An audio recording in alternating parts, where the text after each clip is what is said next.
أفلا يتدبرون القرآن أم على قلوب أقفالها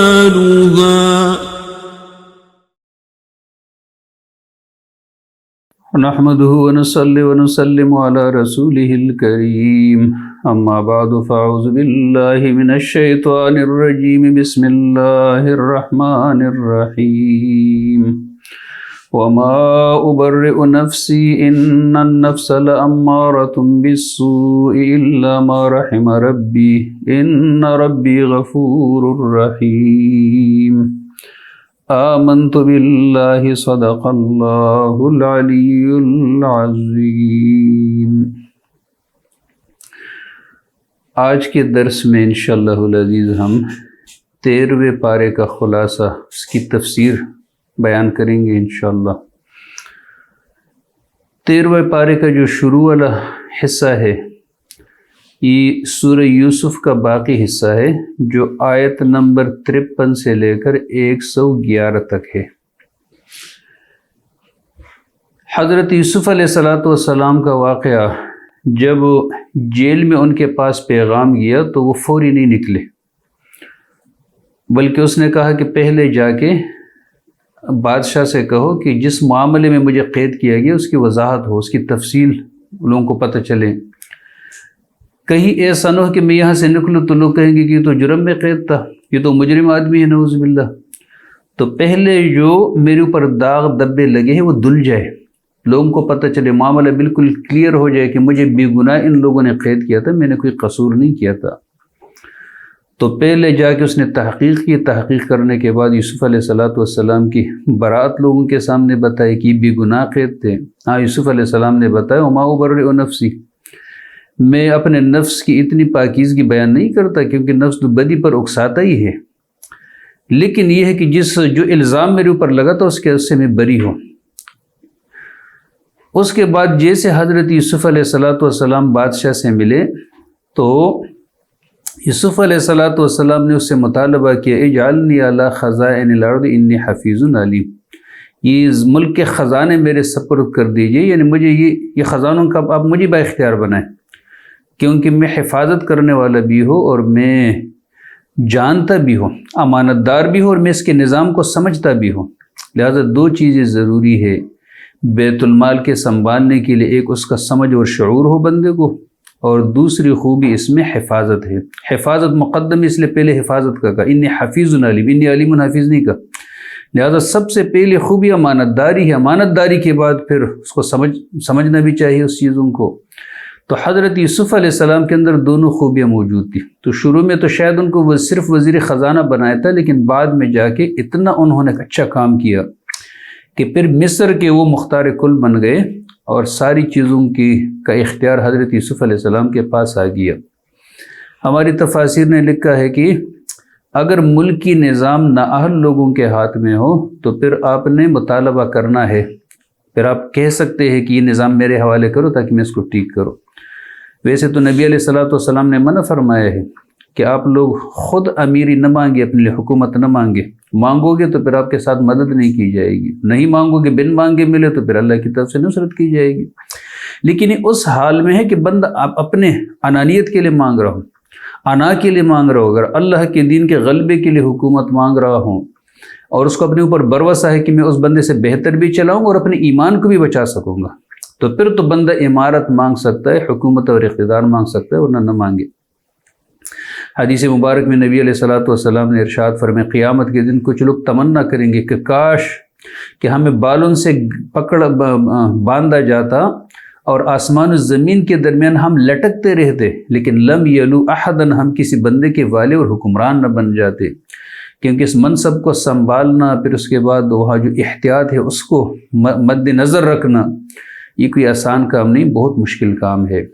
اگر آپ کہیں کہ یہ تو شرع من قبلنا، یہ تو یوسف علیہ السلام کی شریعت ہے، ہمارے لیے کیسے حجت ہے، ہمارے نبی نے تو منع فرمایا، تو ہمارے نبی نے خود بھی اقتدار مانگا ہے اللہ سے، ہجرت کے وقت نبی علیہ الصلوۃ والسلام کی دعا ہے رب ادخلنی مدخل صدق واخرجنی مخرج صدق واجعل لی من لدنک سلطانا نصیرا، اے اللہ مجھے سچائی کے ساتھ داخل کرے، سچائی اور نیک نامی کے ساتھ مجھے مکہ سے نکالے بھی، اور اے اللہ رب العزت مجھے حکومت دے تاکہ اس کے ذریعے میں آپ کے دین کی نصرت اور مدد کروں۔ سلطانن کا معنی حکومت۔ مفتی محمد شفیع رحمہ اللہ کا ترجمہ پڑھے جو مفتی اعظم پاکستان تھے، اس نے نیچے لکھا ہے حکومت۔ تفسیر ابن کثیر نے لکھا ہے سلطانن معنی حکومت۔ مولانا مودودی نے تفہیم القرآن میں لکھا ہے اے اللہ مجھے حکومت دے تاکہ میں آپ کے دین کی مدد کروں، اس کو نافذ کروں۔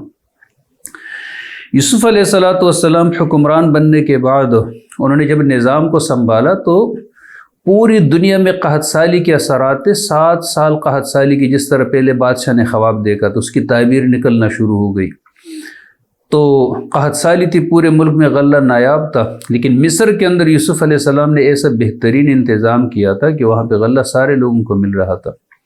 تو ان کے خاندان کے لوگ بھی شام سے وہاں گئے، یوسف علیہ السلام کے سارے بھائی وہاں پہنچ گئے، لیکن ایک جو ان کے سگے بھائی تھے ان کو نہیں لے گئے۔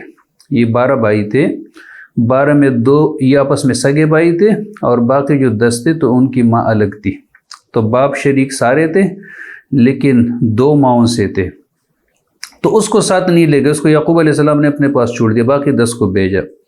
یہ وہاں چلے گئے، یوسف علیہ السلام نے ان کی بڑی میزبانی کی، ضیافت کی، ان کے ساتھ حسن سلوک کیا۔ اب ان کو عطا پتہ نہیں تھا کہ وہ جا کے مصر کا بادشاہ بن گیا ہوگا، نہ یعقوب علیہ السلام کو اس بات کا علم تھا۔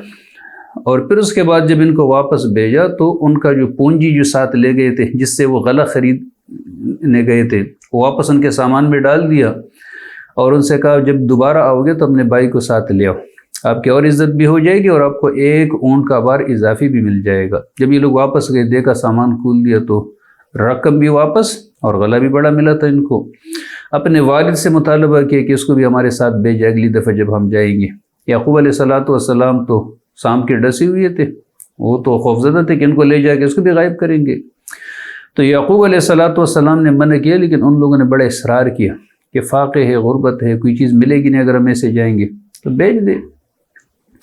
بالآخر حضرت یعقوب علیہ السلام اس بات پہ راضی ہو گئے اور ان کو بھی ساتھ بھیج دیا، لیکن ساتھ میں حضرت یعقوب علیہ السلام نے ان کو وصیت فرمائی کہ اے میرے بیٹو، ایک دروازے سے مت داخل ہو، مختلف دروازوں سے داخل ہو۔ کیوں؟ اس کی وجہ کیا ہے؟ ایک وجہ جو مفسرین حضرات نے لکھی ہے کہ تمہیں نظر نہ لگ جائے، اور نظر حق ہے۔ نبی علیہ السلام نے ارشاد فرمایا نظر بندے کو قبر میں اور اونٹ کو ہنڈی میں داخل کر سکتی ہے۔ علاج کیا ہے نظر سے بچنے کا؟ تو ماشاء اللہ کہے بندہ، بارک اللہ کہے، لا حول ولا قوت الا باللہ کہے، اور یا یہ کلمات بندہ صبح و شام 3 دفعہ کہے تو انشاءاللہ ہر قسم کی، نہ صرف نظر کے اثرات سے، نظر بد کی، بلکہ ہر قسم کی روحانی اٹیک سے ہی بندہ محفوظ رہے گا۔ اعوذ بکلمات اللہ التامہ من کل شیطان وہامہ ومن کل عین لامہ، یہ بخاری نسائی شریف کی حدیث ہے۔ صبح بھی 3 دفعہ پڑھے، شام کو بھی 3 دفعہ پڑھے، تو انشاءاللہ العزیز جو برے روحانی اثرات ہوتے، چاہے نظر ہو، سحر ہو، منتر شنتر ہو، تو انشاءاللہ العزیز اس کے برے اثرات سے بندہ محفوظ رہے گا۔ کچھ حضرات کہتے ہیں اس لیے ان سے کہ ایک دروازے سے داخل نہ ہو، لوگ یہ نہ سمجھے کوئی ڈاکو آ گئے، لٹیرے آ گئے، تو یہ مقصد یہ تھا کہ تھوڑا سا وہاں جاتے ہوئے احتیاط کرے۔ جب یہ لوگ گئے وہاں پہ تو یوسف علیہ السلام نے اپنے بھائی کے کان میں ان سے سرگوشی کی کہ میں تمہارا بھائی ہوں، اب ڈرے نہیں۔ اور بعد میں جب ان لوگوں کو رخصت کرنا چاہا تو اس کا ایک خاص جام تھا بادشاہ کا، اپنے بھائی کے سامان میں چھپایا، ڈالا، اور پھر اس کے بعد اعلان کرنے والے نے اعلان کیا کہ آپ لوگ تو چور ہو۔ انہوں نے کہا کیا چیز تمہاری چوری ہوگی؟ کہا بادشاہ کا جام چوری ہو گیا۔ انہوں نے کہا نہیں ہم تو چور نہیں ہیں، ہم تو سامان لینے کے لیے آئے تھے۔ انہوں نے کہا چلو تلاشی دو، لیکن بدلہ اس کا سزا کیا ہوگی؟ تو انہوں نے خود سزا دی کہ ہمارے ہاں قانون یہ ہے کہ جو بندہ چوری کر لیتا ہے، جس کے سامان سے اگر وہ مال برآمد ہو جاتا ہے تو اس کو اسی کو ہوئی ان کے حوالے کر دیتے ہیں، اس کو چھوڑ دیتے ہیں۔ پھر تو یوسف علیہ السلام کو راستہ اور آسان ہو گیا ان کے لیے، طریقہ سامان کی تلاشی لی۔ پھر آخر میں جو یوسف علیہ السلام کے سگے بھائی تھے بنیامین، ان کے سامان سے وہ جام برآمد ہوا، ان کو ساتھ بٹھایا گیا، انہوں نے بڑا جزا فضا کیا کہ نہیں اس کے والد ہے اور پہلے ان کے بھائی کے ساتھ بھی مسئلہ ہوا تھا، اب ان کے ساتھ ہو جائے گا تو ہمیں نہیں چھوڑے گا۔ لیکن یہ سب اللہ تبارک و تعالیٰ کے منشا اور تدبیر کے مطابق ہو رہا تھا۔ یوسف علیہ السلام نبی تھے، اللہ نے ان کو یہ ساری چیزیں بتائی تھی، اللہ کے حکم سے ہی کر رہے تھے۔ بہرحال ان کو ساتھ بٹھائے، جو ان میں سے بڑا تھا اس نے کہا میں بھی نہیں جاؤں گا، میں اپنے ابو کو منہ دکھانے کا قابل نہیں ہوں۔ باقی چلے گئے وہاں پہ۔ چلے جانے کے بعد حضرت یعقوب علیہ السلام نے اسی طرح کہا کہ میں نے نہیں کہا تھا کہ اس کو بھی تم ضائع کرو گے، لیکن قریب ہے کہ اللہ تبارک و تعالیٰ دونوں کو میرے پاس لے آئے گا۔ پھر بھی ان کو آسرا تھا، اگر آپ مجھے دیوانہ نہ سمجھے اور یہ نہ کہے کہ اس کا دماغ بڑھاپے کی وجہ سے خراب ہوا ہے، تو میں تو یہ کہہ رہا ہوں، میرا حس تو یہ کہہ رہا ہے کہ وہ دونوں ساتھ آ جائیں گے۔ بہرحال یہ پریشانی بڑھ رہی تھی۔ پیچھے سے حضرت یوسف علیہ السلام نے اپنا قمیص بھیجا اور کہا یہ لے جا کے میرے ابو کے چہرے پہ ڈالو تو اس کی بصیرت واپس آ جائے گی، بصارت واپس آ جائے گی۔ جب یہ کرتا لے جا کے ان کے چہرے پہ ڈالا گیا تو یوسف علیہ حضرت یعقوب علیہ السلام جو نابینا ہو گئے تھے، زیادہ غم کی وجہ سے، درد کی وجہ سے، پریشانی اور ٹینشن کا اثر جیسے باقی اعضاء پہ پڑتا ہے تو بندے کی نظر پہ بھی پڑتا ہے اس کے اثرات، تو بینائی کم ہو گئی تھی، ختم ہو گئی تھی، تو دوبارہ بینا ہو گئے۔ اور پھر اس کے بعد سارے خاندان والوں کو ساتھ یوسف علیہ السلام کی دعوت پہ یہ لوگ مصر پہنچ گئے۔ اسی طرح ان لوگوں کا جو شام سے تعلق تھا، اسی طرح یہ لوگ مصر منتقل ہو گئے۔ تو بنی اسرائیل کا تعلق مصر سے ایسے بن گیا جس طرح ان لوگوں نے پوچھا تھا، تو اللہ رب العزت نے اس کے جواب میں پوری سورہ یوسف نازل فرمائی تفصیل کے ساتھ، اور پھر اس کے بعد ان کو تخت پہ اٹھایا اور سب حضرت یوسف علیہ السلام کے آگے جھکے، اور پھر فرمایا یہ میرے خواب کی تعبیر ہے جس کو اللہ نے سچ کر دکھایا۔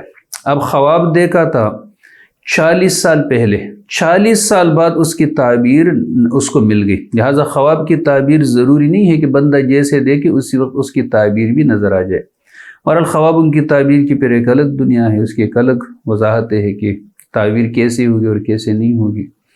بہرحال یوسف علیہ السلام کے خواب کی تعبیر ان کو 40 سال بعد مل گئی۔ اس پارے کا جو دوسرا عنوان ہے تو یہ ایک نئی صورت شروع ہو رہی ہے، سورۃ الرعد۔ یہ مدنی صورت ہے، آیت نمبر 13 میں وَيُسَبِّحُ الرَّعْدُ سے اس صورت کا نام رکھا گیا ہے۔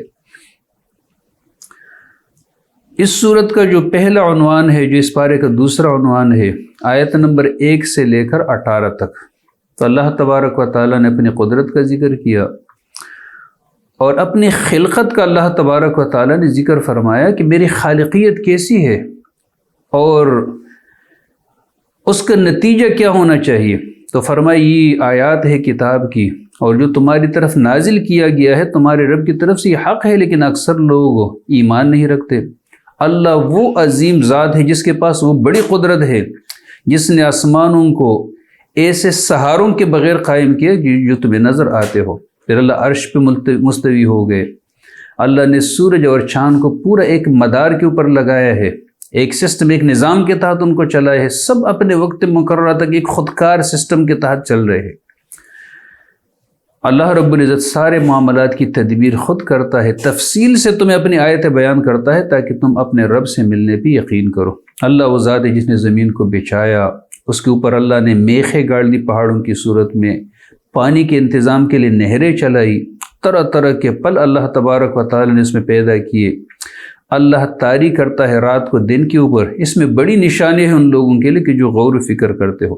زمین میں الگ الگ خطے اللہ نے بنائے، سب ایک جیسے نہیں ہے، جو ایک دوسرے سے متصل ہے۔ باغات اللہ نے پیدا کیا، انگور کے کھیت ہے، کھجور ہے، ایسے کھجور بھی ہے کہ ایک کی جڑ دوسرے سے ملی ہوئی ہو اور بعض بغیر ملی ہوئی، سب کو ایک جیسے پانی دیا جاتا ہے۔ بعض کو بعض کے مقابلے میں ہم مزے میں فوقیت دیتے ہیں، بعض کا مزہ زیادہ ہوتا ہے، زیادہ مزیدار ہوتا ہے، کچھ کا کم ہوتا ہے۔ اس میں بڑی نشانی عقل رکھنے والی قوم کے لیے۔ اے پیغمبر، اگر ان کی بات ان سے آپ تعجب کریں تو اس سے زیادہ عجیب بات ان لوگوں کی یہ ہے کہ کہتے ہیں کہ جب ہم مٹی ہو جائیں تو کیا سر نو پیدا ہو جائیں گے؟ یقیناً یہ لوگ پیدا ہو جائیں گے دوبارہ نئے سرے سے۔ یہ لوگ تم سے جلدی مچاتے ہیں کہ عذاب لے ہمارے اوپر، حالانکہ ان سے پہلے تو کئی مثالیں گزر چکی ہے۔ بے شک تمہارا رب لوگوں کو معاف بھی کرنے والا ہے، لیکن آپ کا رب شدید عذاب دینے والا بھی ہے، اللہ کی پکڑ بھی سخت ہے۔ آپ کے رب کے پاس تو اس کا بھی علم ہے کہ جو ماؤں کے پیٹ میں بچے ہوتے ہیں، جو گٹاتے ہیں، جو بڑھاتے ہیں، ہر چیز اللہ رب العزت کے پاس ہر چیز کا پیمانہ ہوتا ہے۔ اللہ پوشیدہ ظاہر ہر چیز سے واقف ہے، بزرگ ہے، برتر ہے۔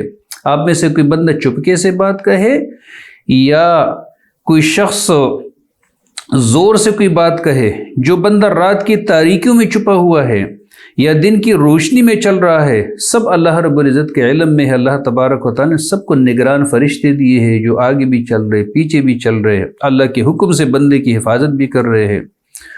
اور پھر فرمایا اللہ رب العزت کسی قوم کی حالت کو تبدیل نہیں کرے گا جب تک لوگ اپنے آپ کو تبدیل نہ کریں۔ یہ قرآن کا اٹل فیصل ہے، ہم اگر تبدیلی چاہے تو ہمیں تبدیل ہونا پڑے گا۔ ہم نہ تبدیل ہو اور ایسے کہے کہ تبدیلی آ جائے گی تو یہ تو قرآن کا دستور نہیں ہوا نا۔ قرآن کا دستور تو یہ ہے کہ ہم بدلے تو حالات بدلیں گے، اگر ہم نہ بدلے تو حالات خود بخود کبھی بھی نہیں بدلتے۔ اس کی کوئی مثال ہی نہیں ہے، کوئی صورت ہی نہیں ہے، قرآن نے اس کو سختی سے رد کیا۔ اللہ رب العزت کے علاوہ تمہارا کوئی مددگار نہیں۔ اللہ وہ ذات ہے جو تمہیں بجلیاں چمکاتا ہے تمہارے لیے خوف، جس کی سے خوف بھی پیدا ہوتا ہے، امید بھی پیدا ہو جاتی ہے۔ اللہ تبارک و تعالی یہ بارشوں سے لدے ہوئے بادل بھی اللہ تبارک و تعالی چلاتا ہے، پھر یہ گرجی بجلیاں، پھر اس کے بعد اللہ تبارک و تعالی اس کے نتیجے میں جو بارش برساتا ہے تمہارے اوپر۔ اس لیے اللہ رب العزت کو پکارنا برحق ہے، صرف اللہ کو پکارو۔ جن کو تم پکارتے ہو اللہ رب العزت کے علاوہ تمہیں کوئی جواب نہیں دے سکتے۔ اس کی مثال ایسے ہے جیسے بندہ پانی کی طرف ہاتھ پھیلا کے دعائیں کرتے رہے کہ میرے منہ میں آ جائے، لیکن کبھی بھی پانی انسان کے منہ میں نہیں آ سکتا۔ پھر اس کے بعد اس کا جو پارے کا تیسرا عنوان ہے وہ اللہ تبارک و تعالیٰ نے ایک مسلمان آدمی کی صفات بیان فرمائی ہے، آیت نمبر 19 سے لے کر 24 تک۔ فرمایا ولا وہ شخص ہو کہ جو جانتا ہو کہ جو کچھ تمہارے رب کی طرف سے نازل شدہ ہے حق ہے، اس بندے کے مانند ہو سکتا ہے کہ جو آندھا ہو۔ نصیحت قبول کرتے ہیں عقل رکھنے والے لوگ۔ عقل رکھنے والے کون سے لوگ ہیں؟ وہ کہ جو اللہ کے ساتھ کیے ہوئے عہد کو پورا کرتے ہیں، اپنے وعدے کو توڑتے نہیں ہیں، اور ان کی روش یہ ہوتی ہے کہ اللہ تبارک و تعالی نے جن جن روابط کو برقرار رکھنے کا حکم دیا ان کو برقرار رکھتے ہیں، اپنے رب سے ڈرتے ہیں، برے حساب کا خوف رکھتے ہیں۔ عقل مند وہ لوگ ہیں جو اللہ کی رضا کی تلاش میں صبر کرتے ہیں، نماز قائم کرتے ہیں، جو کچھ ہم نے ان کو دیا ہے ان سے کھلے چھپے خرچ کرتے ہیں، برائی کا بدلہ اچھائی اور بلائی سے دیتے ہیں۔ ایسے لوگوں کے لیے بہترین انجام ہوگا، دائمی جنتیں ہوگی جس میں یہ لوگ داخل ہوں گے، اور جو صالح ہوں گے ان کے آباء و اجداد اور ان کی بیویوں میں، ان کی اولاد میں سے فرشتے ہر دروازے سے ان کے پاس آئیں گے اور ان سے کہیں گے تمہیں سلام ہو، تمہارے صبر کی وجہ سے، صبر کے بدلے، اور بہت اچھا انجام ہے تمہارا۔ اس کے بعد جو بے عقل لوگ ہوتے ہیں، جو لادین ہیں، جو کفار ہیں، ان کا تذکرہ اور قرآن کی حقانیت 25 سے لے کر 31 تک۔ فرمایا جو لوگ اللہ سے کیے ہوئے وعدے کو توڑ دیتے ہیں، جن رشتوں کے جوڑنے کا اللہ نے حکم دیا ہے، روابط برقرار رکھنے کو، اس کو توڑ دیتے ہیں، زمین میں فساد برپا کرتے، ایسے لوگوں کے لیے لعنت ہے اور بہت برا انجام ہے۔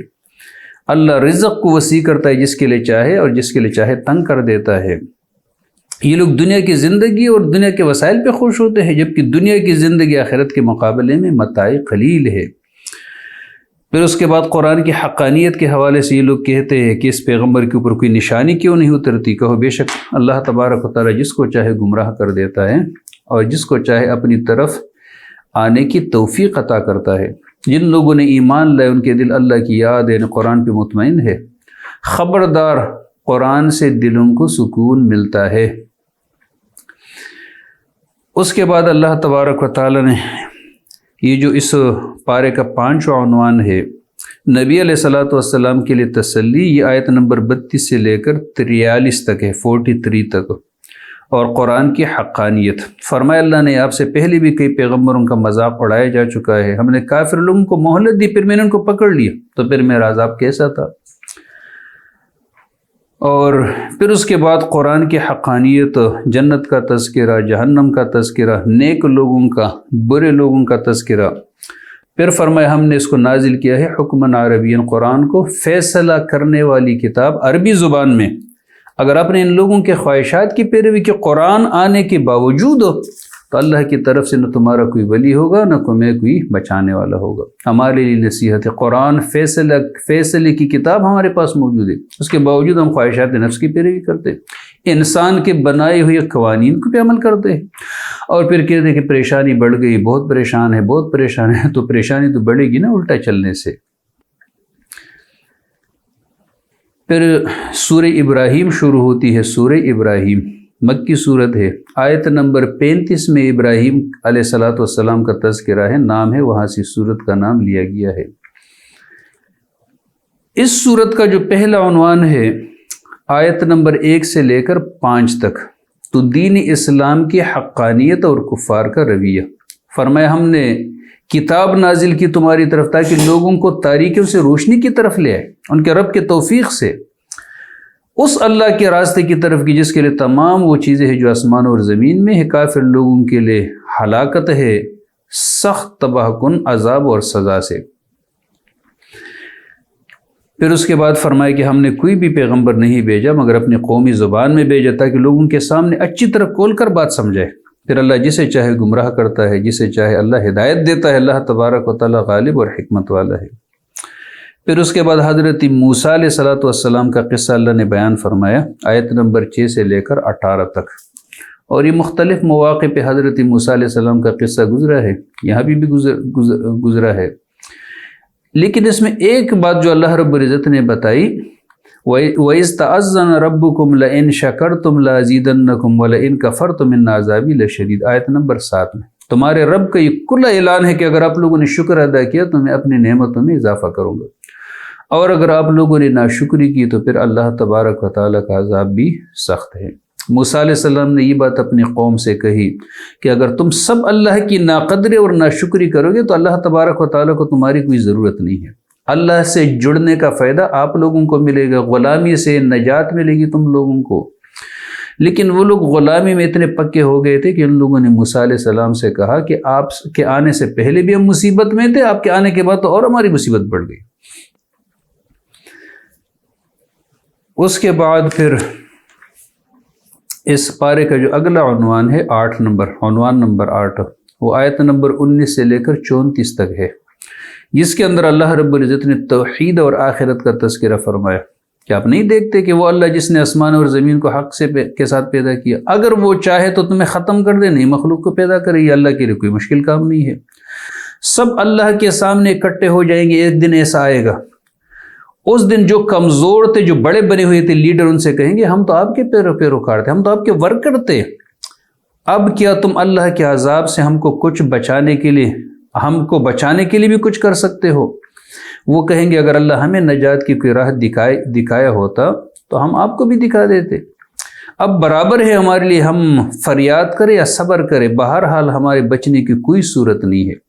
شیطان کہے گا جب فیصلہ کیا جائے گا، اللہ نے جو تم سے وعدہ کیا تھا وہ سچا وعدہ تھا، میں نے جو کیے تھے وہ جھوٹے وعدے تھے، لیکن میرے آپ کے اوپر کوئی زبردستی نہیں تھی، میں نے صرف آپ لوگوں کو بلایا اور آپ لوگوں نے میرے کہنے پہ لبیک کہا۔ اب مجھے ملامت نہیں کرو، اپنی بے وقوفی پہ رویا کرو، خود بھی وقوف تھے آپ لوگ، اب میں تمہاری فریاد نہیں سن سکتا، نہ آپ لوگ میری فریاد سن سکتے ہو۔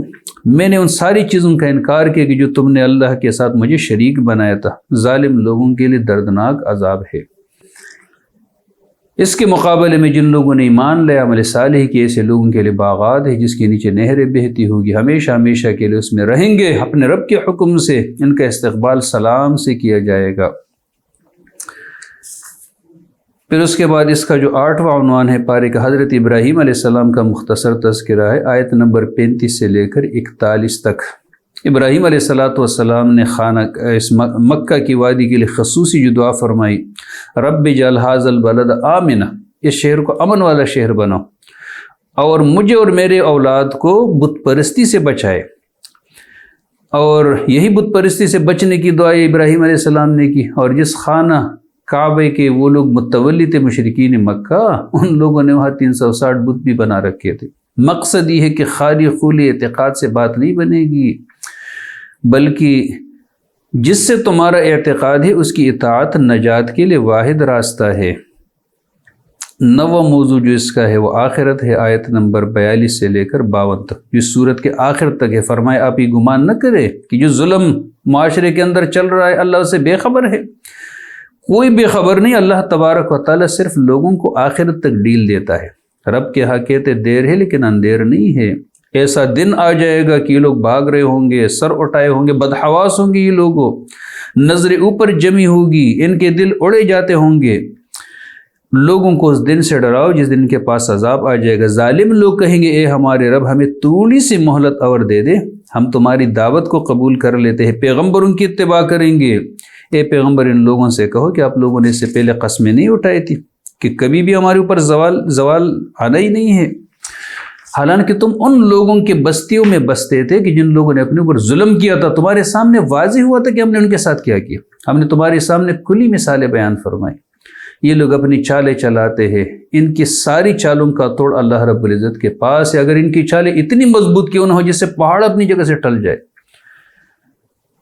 جس دن زمین کو کچھ سے کچھ کر دیے جائے، آسمانوں کو، سب اللہ رب العزت واحد قہار کے سامنے پیش ہو جائیں گے۔ مجرم لوگ اس دن اب دیکھیں گے جکڑے ہوئے ہوں گے زنجیروں میں، ان کا لباس تارکول کا ہوگا، آگ کے شعلے ان کے چہرے پر چائے جا رہے ہوں گے تاکہ اللہ ہر نفس کو اس کے کیے کا بدلہ دے۔ بے شک اللہ جلد حساب نمٹانے والا ہے۔ یہ پیغام ہے انسانوں کے لیے تاکہ لوگوں کو اس کے ذریعے ڈرایا جائے اور تاکہ لوگ جان لیں کہ اللہ رب العزت ایک ہی الہ ہے، اور تاکہ ہوش میں آ جائے عقل رکھنے والے لوگ۔ وآخر دعوانا الحمدللہ رب العالمین۔